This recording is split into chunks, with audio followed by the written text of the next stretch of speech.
ఇప్పుడు ఈ సినిమాలు తీసేటోళ్ళు ఎట్లా తీస్తున్నారంటే ఈ చూసేటోళ్ళు బక్రాగాళ్ళు ఈ కొడుకులు ఏం పని లేని కొడుకులు అనే చెత్త స్టోరీలు తీసి అసలు పోలీసు వాళ్ళకి వాల్యూ లేదు, ఈసీకి వాల్యూ లేదు, ఎవరికి వాల్యూ లేదు. రేపు సభ్య సమాజం ఏం నేర్చుకోవాలి, రేపు ఎదిగే తరం ఏం నేర్చుకోవాలి అనేది వరెస్ట్ నా కొడుకులు వరెస్ట్గా తీస్తున్నారు.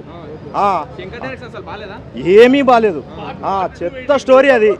ఒక ఈసీని మరీ అంత చులకనగా చూపించడం ఏంది, అసలు ఏం నేర్పిస్తున్నారు ఈ డైరెక్టర్లు? రేపటి అసలు ఇటువంటి సినిమాల్ని బ్యాన్ చేయాలి, అసలు తెరపైనకి రాదు. సెన్సర్ బోర్డు ఏం పని చేస్తుంది? ఇవన్నీ ఏం చేయనట్టు ఒక రిలీజ్ చేసి మందినంతా బక్రాలని చేసి పైసలన్నీ వేస్ట్ చేసి వాళ్ళు కోట్లు సంపాదించుకోనికి ఈ సినిమాలు తీస్తున్నారు. వాని యాక్టింగ్ కూడా ఏమంత చెత్తగా ఉంది, చెత్త ఫ్లాప్, అట్టర్ ఫ్లాప్. ఆ సాంగ్స్ వరెస్ట్ ఉన్నాయి, దరిద్రంగా ఉన్నాయి. షూట్ కాలే, డైరెక్షన్ బాగాలేదు. శంకర్ అట్లా అప్పటిలాగా లేడులే, అప్పటిలాగా సినిమాలు లేట్లే. శివాజీ లాస్ట్, ఆ తర్వాత భారతీయుడు 2 ఏమైంది అట్లే. Ram Charan acting ever green అది అంతే, కానీ రామ్ చరణ్ తగ్గట్టు స్టోరీ లేదు అంతే.